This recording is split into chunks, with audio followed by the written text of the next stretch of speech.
Hello friends, welcome to my channel. कैसे हैं आप सब? तो आशा करते हैं आप सब अच्छे होंगे और अपने पेपर की अच्छे से तैयारी कर रहे होंगे।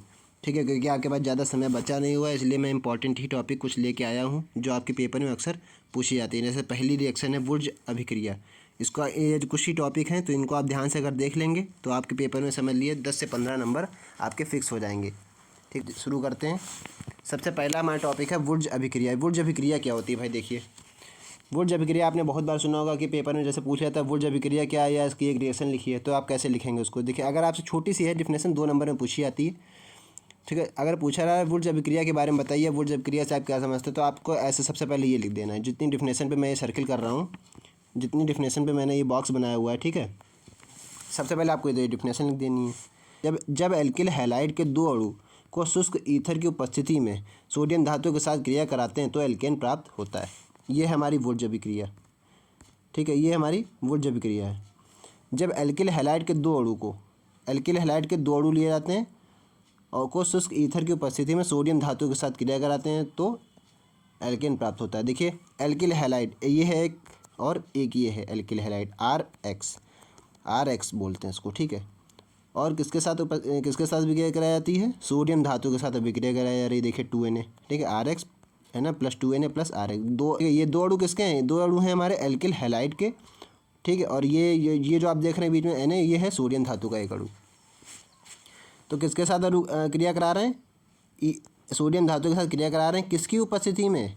यहाँ लिखा है, देखिए, शुष्क ईथर की उपस्थिति में। ठीक है, शुष्क ईथर की उपस्थिति में अभिक्रिया करा रहे हैं तो क्या मिल रहा है? एल्केन प्राप्त हो रहा है। देखिए आर और ये 2NaX, आर से ये आर हो गया और बाकी ये एक्स, यहाँ पर एक था, एक ये एक्स हो गया, यानी 2X हो गए, और ये 2 सोडियम थे, तो मिला के टोटल क्या होगा? 2NaX, यानी सोडियम भी 2 हो गए और ये जो एक्स थे ये भी 2 हो गए।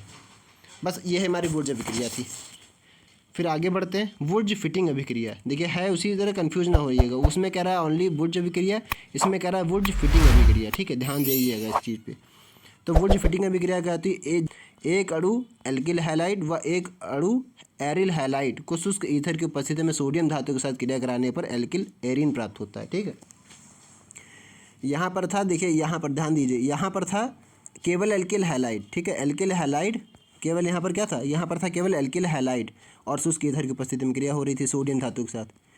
यहाँ पर क्या कह रहा है? देखिए, यहाँ पर कह रहा है कि जब एक अणु है ना, एक अणु एल्किल हैलाइड का लिया जा रहा है और एक अणु एरिल हैलाइड का लिया जा रहा है। एक अणु लिया जा रहा है एल्किल हैलाइड का और एक अणु लिया जा रहा है एरिल हैलाइड का। ठीक है, एल्किल हैलाइड यानी RX और एरिल हैलाइड यानी ArX। और अभिक्रिया किसके साथ कराई जा रही है? अभिक्रिया सेम, यानी 2Na सोडियम धातु के साथ अभिक्रिया कराई जा रही है। ठीक है, और उपस्थिति यहाँ पर क्या है? यहाँ पर लिखा नहीं हुआ, लेकिन आप लिख लीजिएगा, शुष्क ईथर की उपस्थिति में अभिक्रिया हो रही है।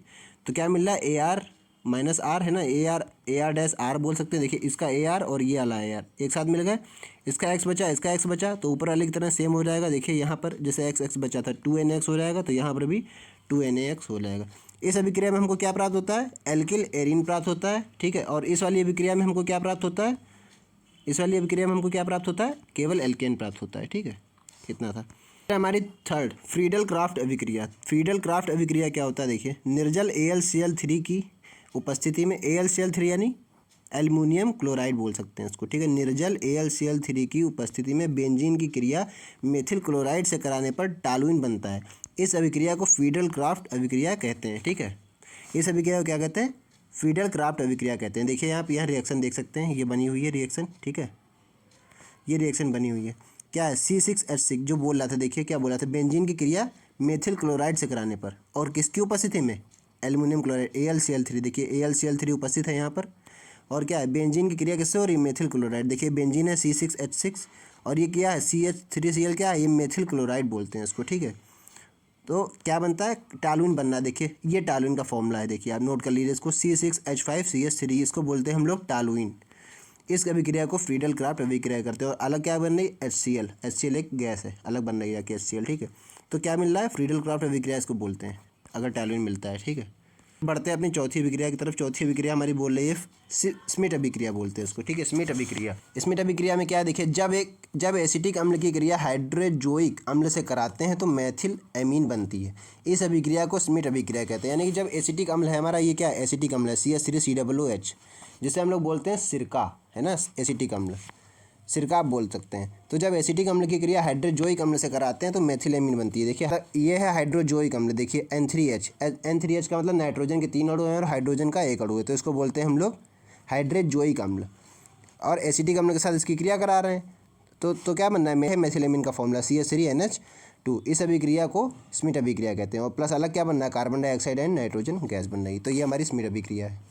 फिर पांचवी अभिक्रिया है राइमर टीमन अभिक्रिया। देखिए ये भी इंपॉर्टेंट है। जब फिनॉल में क्लोरोफॉर्म मिलाकर NaOH के साथ लगभग 333 केल्विन के फॉर केल्विन ताप पर गर्म करते हैं तो सैलिसिल एल्डिहाइड बनता है। इस अभिक्रिया को राइमर टीमन अभिक्रिया कहते हैं। ध्यान दीजिएगा इस चीज़ पे हम क्या बोल रहे हैं, थोड़ा इसको ऊपर कर लेते हैं ऐसे, ठीक है। आप देख लेते हैं क्या है। देखिए फिनॉल की अभिक्रिया किसके साथ करा रहे हैं, देखिए क्लोरोफॉर्म, जब फिनॉल में क्लोरोफॉर्म मिला दिया जाता है, ये फिनॉल है और क्लोरोफॉर्म हमने मिला दिया CHCl3, ये क्लोरोफॉर्म का सूत्र है कि और मिलाकर NaOH के साथ लगभग ये देखिए NaOH के साथ है ना, NaOH के साथ लगभग 333 केल्विन ताप पर, यहाँ पर 333 केल्विन ताप दिया जा रहा है इसको, और गर्म कर रहे हैं तो क्या मिल रहा है, सैलिसिल एल्डिहाइड बनना है। देखिए ये तो हमारा फिनॉल था और ये हो रहा है सैलिसिल एल्डिहाइड, देखिए ठीक है, सैलिसिल एल्डिहाइड ही होता है फॉर्मूला, प्लस 3 NaCl और 2 H2O मिल रहा है अलग से। इस अभिक्रिया को क्या कहते हैं, राइमर टीमन अभिक्रिया कहते हैं, ठीक है। और ये सारी जो अभिक्रिया हम करा रहे हैं सब की सब ये पूरी इंपॉर्टेंट है, समझ लिया। आपके पेपर में ये जितनी भी रिएक्शंस हैं ये कोई ना कोई ज़रूर आपसे पूछी जाएगी, तो आप इसको सबको ध्यान देकर सीखिए और ज़रूरत पड़े तो इसको आप कहीं नोट कर लीजिए या स्क्रीनशॉट लेके रख लीजिए इसको, ठीक है। जब एल्डिहाइड की क्रिया क्षार से कराते हैं तो एल्कोहल व सोडियम पोटेशियम लवण बनता है। इस अभिक्रिया को कैनिजारो अभिक्रिया कहते हैं। कैनिजारो का मतलब क्या है कि जब एल्डिहाइड, ये देखिए ये फॉर्मेल्डिहाइड है HCHO, और इसकी क्रिया किसके साथ करा रहे हैं, सोडियम हाइड्रोक्साइड के साथ। देखिए जब एल्डिहाइड की क्रिया क्षार से कराते हैं, ये क्षार है ना, सोडियम हाइड्रोक्साइड क्या है, एक क्षार के रूप में काम करता है। देखिए OH माइनस है ना लास्ट में, तो क्षार है ये। तो जब एल्डिहाइड की क्रिया क्षार से कराते हैं तो एल्कोहल व सोडियम पोटेशियम लवण बनता है। देखिए किसके साथ कराई, फॉर्मेल्डिहाइड है ना की क्रिया NaOH के साथ करा रहा है तो CH3OH मिल रहा है प्लस HCOONA मिल रहा है, तो इस या सोडियम पोटेशियम लवण बोल सकते हैं इसको, ठीक है। तो इस अभिक्रिया को हम कैनिजारो अभिक्रिया कहते हैं। फिर आपकी सातवीं अभिक्रिया है रोजनमुंड अभिक्रिया। रोजनमुंड अभिक्रिया क्या है, देखिए यहाँ से यहाँ तक ये डिफिनेशन है पूरी, इसको आप लिख देंगे। जब एसिड क्लोराइड का PD-BaSO4 व उबलती जाइलीन की उपस्थिति में हाइड्रोजन द्वारा आंशिक अपचयन कराते हैं तो एल्डिहाइड प्राप्त होता है। बस इतना आपको लिख देना। इसमें क्या बोल रहा है, देखिए जब एसिड क्लोराइड का PD-BaSO4, PD ये जो BaSO4 देख रहे हैं इसको ही उपस्थिति में कराया जा रहा है, ठीक है, उबलती जाइलीन की उपस्थिति में। इन दोनों को लिया गया, इसको लिया गया प्रेरक के रूप में अपचयन कराने के लिए, ठीक है, और ये जाइलीन की उपस्थिति ली गई। देखिए एसिटिल क्लोराइड देखिए यहाँ लिखा हुआ है CH3COCl, और किसके साथ करा रहे हैं, प्लस हाइड्रोजन के साथ मिलाकर क्या करा रहे हैं, जाइलिन की उपस्थिति में अभिक्रिया करा रहे हैं, ठीक है, आंशिक अपचयन कराते हैं तो क्या मिल रहा है, एल्डिहाइड प्राप्त होता है। देखिए CH3CHO प्लस HCl ये प्राप्त हो रहा है हमको इतना, ठीक है। तो यही हमारी रोजनमुंड अभिक्रिया है। इस अभिक्रिया में बस आप इतना ही लिखेंगे। फिर हमारी हाफमैन ब्रोमेमाइड अभिक्रिया। हाफमैन ब्रोमेमाइड क्या है, एक हाफमैन हमारे क्या थे, एक साइंटिस्ट थे, तो इनके नाम पर ये अभिक्रिया का नाम पड़ा हुआ है। क्या डिफिनेशन क्या कह रही है कि जब एलिफेटिक या एरोमेटिक एसिड एमाइड को द्रव ब्रोमीन के साथ कॉस्टिक पोटास के जलीय विलयन की उपस्थिति में क्रिया कराते हैं तो प्राथमिक एमीन बनता है। देखिए एसिटेमाइड का फॉर्मूला ये है, आप नोट कर सकते हैं, CH3CONH2 plus Br2 plus 4KOH। इसको किसकी उपस्थिति में करा रहे हैं, मेथिलेमिन CH3NH2 plus K2CO3 plus 2KBr plus 2H2O, ठीक है। तो हमको क्या मिल रहा है, प्राथमिक एमीन बनता है हमारा, ठीक है। हाफमैन ब्रोमेमाइड अभिक्रिया हमारी यही कहती है।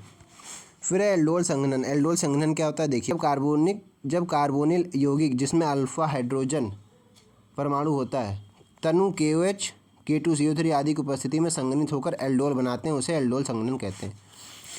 यहाँ पर देखिए तनु का मतलब है तो डाइल्यूट है ना, आप डाइल्यूट कह सकते हैं। जैसे देखिए एसिटेल्डिहाइड ले लिया गया है CH3CHO प्लस CH3CHO, और ये तनु NaOH CH3CHOH का होल्ट है CH3CH, और यहाँ पर OH एल्डोल है और CH2CHO, यानी कि पूरा फुल फॉर्म आप कैसे बोल सकते हैं, CH3CHOH, ठीक है, CH3CH और ये OH ब्रैकेट में है, फिर CH2CHO, ठीक है। ये लास्ट है आपकी 10th विलियमसन संश्लेषण। जब विलियमसन संश्लेषण क्या कहता है, जब एल्कासाइड को एल्किल हैलाइड के साथ गर्म करते हैं तो ईथर प्राप्त होता है। यानी कि जब एल्कासाइड है ना, जब एल्काक्साइड को एल्किल हैलाइड के साथ गर्म करते हैं तो ईथर प्राप्त होता है, इसे विलियमसन संश्लेषण कहते हैं।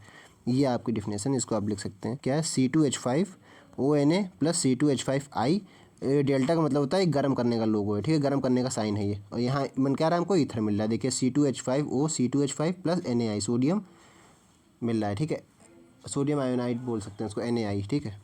तो इतना था विलियमसन संश्लेषण की डिफिनेशन है, इसको आप लिख सकते हैं। तो आज की वीडियो में बस इतना ही। आप चैनल पर नए हैं तो चैनल से जुड़ जाइए, और वीडियो को पसंद आया तो वीडियो को लाइक करिएगा। और मैं इस तरह की हाई स्कूल और इंटर की वीडियो और भी लाते रहता हूँ, ठीक है। तो आशा करते हैं आपको ये वीडियो समझ में आया होगा, और जितनी भी मैंने 10 अभिक्रियाएँ बताई हुई हैं सारी की सारी इंपॉर्टेंट हैं, ठीक है। तो इसको आप अच्छे से पढ़ डालिए और अपने पेपर की तैयारी कर लीजिए, ठीक है। तो आज की वीडियो में इतना ही, मिलते हैं नेक्स्ट वीडियो में। Thank you.